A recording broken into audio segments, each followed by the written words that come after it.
الحمد للہ رب العالمین والصلاة والسلام علی سید الانبیاء والمرسلین اما بعد فاعوذ باللہ من الشیطان الرجیم بسم اللہ الرحمن الرحیم ان اللہ یحب الذین یقاتلون فی سبیل اللہ فی سبیلہ صفا کأنہم بنیان مرصوص صدق اللہ مولانا العظیم وصدق رسولہ النبی الکریم ان اللہ وملائکتہ یصلون علی النبی یا ایھا الذین آمنوا صلوا علیہ وسلموا تسلیما اللہم صل علی سیدنا ونبینا ومولانا محمد وعلی آلہ واصحابہ وبارک وسلم مولانا صلی وسلم دائما ابدا علی حبیبک خیر الخلق کلہم یا اکرم الخلق معلما علوه به سواک عند حلول الحادث العمم مولانا صلی وسلم دائما ابدا علی حبیبک خیر الخلق کلہم. صدق خلیل بھی ہے عشق، صبر حسین بھی ہے عشق. صدق خلیل بھی ہے عشق، صبر حسین بھی ہے عشق. معرکہ وجود میں بدر و حنین بھی ہے عشق. حمد و صلوات کے بعد حضرات سامعین کرام، گزشتہ 11 روز سے سرزمین فلسطین پر جس طریقے سے ظلم و ستم جاری و ساری ہے اور اب تک سرکاری اور غیر سرکاری ذرائع کے مطابق اسرائیل نے دعویٰ کیا ہے کہ 11,000 راکٹ اس نے فائر کیے. تو اندازہ لگا لیجیے کہ کس قدر مسلمانوں کو خون بہایا گیا. اس قدر ارزاں بے قیمت ہے مسلمانوں کا خون. اور آج مسلمان جس دوراہے پر کھڑا ہے، آج ضرورت ہے کہ ہم اپنے اندر صفوں میں، اپنی صفوں میں اتحاد پیدا کریں اور ہر قسم کے تعصبانہ، فرقہ وارانہ نظریات سے بالا تر ہو کر ایک سوچ، ایک فکر، ایک قوم کے تحت اپنے دشمن کو پہچاننے کی کوشش کریں. باتیں بہت ساری ہیں کرنے کے لیے، لیکن میں سمجھتا ہوں کہ پھول کی پتی سے کٹ سکتا نہیں ہیرے کا جگر. پھول کی پتی سے کٹ سکتا نہیں ہیرے کا جگر. مرد ناداں پر کلام نرم و نازک بے اثر. ہمیں اب سمجھ لینا چاہیے، اب ہمیں جان لینا چاہیے کہ قرآن مجید، فرقان حمید نے اپنے ماننے والوں کی جو ذہن سازی کی ہے کہ تم ہر وقت دشمن کے خلاف اپنی طاقت کو جمع کر کے رکھو. وَأَعِدُّوا لَهُم مَّا اسْتَطَعْتُم مِّن قُوَّةٍ، اپنی قوت کو جمع کر کے رکھو. اپنے اندر کے اتحاد کو پارا پارا نہ ہونے دو. آج دیکھ لیں کہ یہود و نصارہ کی 100 سالہ پالیسی کا نتیجہ آج ہمارے سامنے ہے. ہمارے سامنے جس طریقے سے فلسطینی مسلمان بھائیوں کو بڑی آسانی کے ساتھ قتل کیا جا رہا ہے، اس سے پہلے یمن، شام، بوسینہ، چیچینہ، افغانستان، کشمیر، اور جس طرح ہم ان تمام بلاد اسلامیہ میں ہونے والی قتل و غارت گری پر خاموش تماشائی بنے رہے، تو ایک وقت پھر باری ہماری بھی آنے والی ہے۔ ایسا نہیں ہے کہ ہم کوئی ناقابل تسخیر قوت ہے کہ ہمیں تسخیر نہیں کیا جا سکتا۔ جب ہمارے ملک کا موجودہ صدر ٹی وی پر بیٹھ کر یہ بیان دے سکتا ہے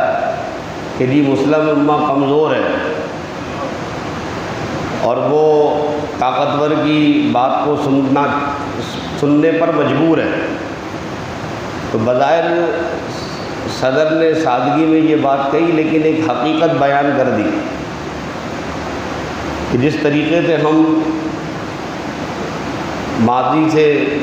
اور اب تک یہود و نصارہ کے قرضوں تلے دبتے چلے جا رہے ہیں، تو ایک رپورٹ کے مطابق کہ ماضی میں جتنے قرضے لیے گئے ہیں اس سے 10 گنا زیادہ قرضے اس حکومت میں لیے گئے ہیں۔ یہ جب بھی حکومت جائے گی اس کے بعد میں اور آپ کسی کے ہاتھ بک چکے ہوں گے، کوئی آ کر ہم پر حکومت کر رہا ہو۔ یہ تماشے ہیں، پکڑ دھکڑ، گرفتاری اور ڈرانا دھمکانا، ڈراؤ دھمکاؤ حکومت کرو، تو ڈر ڈر کر جینے سے بہتر ہے کہ آدمی ایک ہی دفعہ جیے لیکن شیروں کی طرح جم کر جیے۔ قرآن مجید فرقان حمید نے اپنے ماننے والوں کی ذہن سازی کرتے ہوئے فرمایا کہ بے شک اللہ تبارک و تعالیٰ محبت فرماتا ہے، پسند کرتا ہے کہ جو اس کی راہ میں جہاد کرتے ہیں صف باندھ کر، کأنہم بنیان مرصوص، گویا کہ وہ سیسہ پلائی ہوئی دیوار ہے۔ اب اندازہ لگائیں کہ ہمارا دشمن جو ہے وہ مردوں کے مقابلے میں عورتوں کو استعمال کر رہا ہے، اور میڈیا جس طریقے سے ہمیں خبریں دے رہا ہے، انٹرنیشنل میڈیا، کہ دجال کی جو فورس کی فرسٹ لائن ہے اس میں کوئی بہت بڑے واریئرز نہیں ہوں گے، وہ جنگجو نہیں ہوں گے، اس کی پہلی صف میں وہ خواتین ہوں گی کہ جن کے حسن و جمال کے جال میں پھنسنے کے بعد آدمی اپنا وقار کھو دے گا۔ رسول اللہ صلی اللہ تعالیٰ علیہ وآلہ وسلم نے ارشاد فرمایا تھا کہ مجھے اپنی امت سے اس بات کا خوف نہیں ہے کہ یہ شرک میں مبتلا ہو جائیں گے۔ انی لا اخوف عن امتی، مجھے اپنی امت سے اس بات کا خوف نہیں ہے کہ میرے بعد یہ شرک میں مبتلا ہو جائیں گے، بلکہ مجھے خوف اس بات کا ہے کہ انہیں وہن کا مرض لگ جائے۔ قالوا یا رسول اللہ صلی اللہ علیہ وسلم مل وہن،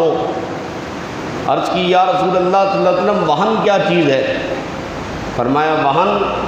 حب المال وحذر الموت، وہن یہ ہے کہ انسان یا تم مال کی محبت میں گرفتار ہو جاؤ گے اور موت کا خوف تم پر سوار ہو جائے گا۔ آج مجموعی طور پر مسلمانوں کا یہی حال ہے کہ ہم میں سے ہر ایک شخص مال کی محبت میں گرفتار ہے، اور اس مال کی محبت میں گرفتاری کا عالم یہ ہے کہ ہم اپنی نمازیں بڑی آسانی سے ضائع کر دیتے ہیں۔ مسلمانوں کی بستی میں ماہ رمضان میں فجر کی نمازیں مسجدوں سے بھری ہوتی تھیں، فجر کی نماز میں مساجد بھری ہوتی تھی، اور رمضان گئے ہوئے ابھی 9 دن بھی نہیں ہوئے، آج 10واں دن ہے، غالباً 9واں دن ہے آج، اور آپ دیکھ لیجیے کہ صبح فجر کی نماز، ہماری فجر کی نماز میں بمشکل ایک صف ہوتی ہے، باقی جتنے مسلمان بیٹھے کہاں نماز پڑھنے جاتے ہیں۔ ایسے ہی کسی دن سو رہے ہوں گے اور یہود و نصارہ ہم پر اٹیک کر رہا ہو۔ آج ہندوستانی میڈیا جس طریقے سے اسرائیل کی حمایت کر رہا ہے، اور یہاں تک کہ ہندوستانی میڈیا پر جو کل اور پرسوں ایک ہندو کی تقریر شیئر کی گئی ہے جس میں اس نے باقاعدہ تصویر شیئر کی ہے کہ گنبد خضرا کی طرف راکٹ کی جا رہے ہیں، اور وہ بتا رہا ہے کہ ہمارا اگلا ہدف گنبد خضرا ہے جسے ہم راکٹوں سے اڑا دیں گے۔ اے مسلمانوں، تمہارے مقدسات اب یہود و نصارہ کی دسترس سے دور نہیں، وہ وقت بہت قریب ہے کہ جب ہم اسی طرح خواب غفلت میں سو رہے ہوں گے اور ہمارے مقدسات حرمین طیبین پر یہود و نصارہ کا قبضہ ہو چکا ہو۔ اب ضرورت ہے کہ ہم اپنے اندر بیداری پیدا کریں اور غیرت پیدا کریں، اور اپنی ایمانی غیرت سے، اپنی شعوری بیداری کے دنیا کو بتا دیں۔ اکثر لوگ سوال کرتے ہیں نا کہ ہم کیا کریں؟ میں نے کہا کرنے کے لیے بہت کچھ ہے، اگر آپ کرنا چاہیں تو بہت کچھ ہے۔ دنیا میں یہودیوں کے مقابلے میں مسلمان تعداد میں زیادہ ہیں یا یہودی زیادہ ہیں؟ مسلمان تعداد میں زیادہ ہیں، تو وہ اتنے سے ہو کر کروڑ یا 2 کروڑ یہودی ہیں، اگر سارے مسلمان مل کر پیشاب کریں تو وہ اس کے اندر ڈوب کے مر جائیں گے۔ تو وہ اپنی آدھی انچ کی زمین میں بیٹھ کر یہ پلاننگ کر سکتے ہیں کہ ہم پوری دنیا کی اکانومی کو کیسے قابو کریں، پوری دنیا کے مسلمانوں کو کس طرح اپنے قبضے میں لیں۔ تو کیا اتنے سارے مسلمان مل کر کے یہ بیٹھ کے نہیں سوچ سکتے کہ ہمیں کس طریقے سے ان کے اوپر قبضہ کرنا ہے، ہمیں کس طریقے سے رسول اللہ صلی اللہ علیہ وسلم کے لائے ہوئے دین کی حفاظت کرنی ہے؟ یہ دین جو آج ہمارے پاس پہنچا ہے، یہ شعب ابی طالب رضی اللہ تعالیٰ عنہ، شعب ابی طالب کے اس بائیکاٹ کے نتیجے میں پہنچا ہے کہ جو رسول اللہ صلی اللہ علیہ وسلم نے 3 سال بھوکے رہ کر وہاں دین کو ہم تک پہنچانے کے لیے قربانی دی۔ یہ دین آج ہم سے تقاضا کر رہا ہے اور یہ مطالبہ کر رہا ہے کہ اے رسول اللہ کے جانے والوں، اے محمد عربی کے نام لینے والوں، تم کب معاشی بائیکاٹ کرو گے؟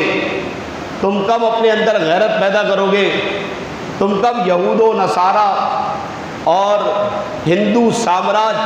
استعماری اور طاغوتی قوتوں کے خلاف کھڑے ہوگے؟ وہ دن کب آئے گا؟ اب وہ دن آ جانا چاہیے، اب وہ سورج طلوع ہونا چاہیے کہ ہم استعماری اور طاغوتی قوتوں کے سامنے سیسہ پلائی ہوئی دیوار بن جائیں، اور ہم سب کی زبان پر ایک ہی نعرہ ہو اور ایک ہی آواز ہو اور ایک ہی ہمارا مطمع نظر ہو، ایک ہی منزل ہو کہ ناموس رسالت کے لیے زندہ رہیں گے، ناموس رسالت کے لیے اپنی جانیں قربان کر دیں گے کہ گستاخ رسول کا سر اس کے کندھے پہ نہیں رہے گا، ہم ہر حال میں اپنے نبی کی ناموس کی حفاظت کر کے رہیں گے۔ اللہ تبارک و تعالی ہمارے ان الفاظ کو اپنی بارگاہ میں قبول فرمائے اور مسلمانوں کے اندر غیرت و حمیت پیدا فرمائے کہ ہم ایک مرتبہ پھر حرمین طیبین کی حفاظت کے لیے، اپنے دین کی حفاظت کے لیے، اپنے پیارے وطن پاکستان کی حفاظت کے لیے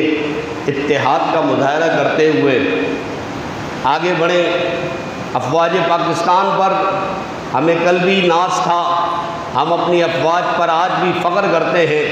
کہ یہ افواج پاکستان کی زبردست قسم کی حکمت عملی ہے کہ جنہوں نے اندرونی اور بیرونی انتشار کے باوجود بہت اچھا اپنا کردار نبھا رہے ہیں۔ یہ یقیناً بہت ساری ایسی باتیں ہیں جو ہمارے ذہنوں میں کلبلاتی رہتی ہیں، لیکن ہمیں دیکھنا چاہیے کہ آج اگر کوئی پاکستان کی طرف میلی آنکھ سے نہیں دیکھتا تو اس کا سبب صرف اور صرف افواج پاکستان ہے۔ آج دنیا ہماری افواج کو، ہماری ایٹمی طاقت کو تسلیم کرتی ہے۔ یہ الگ بات ہے کہ ہمارے اندر کچھ ایسے نامرد پیدا ہو گئے ہیں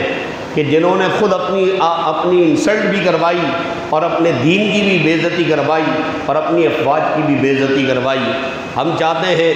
کہ عوام اپنے اندر یہ شعور بیدار کریں اور دین اسلام کے لیے اپنا کردار نبھائیں کہ گستاخ رسول کے خلاف دیکھیں عزت اسی کی ہوگی جو حضور کی عزت کرے گا،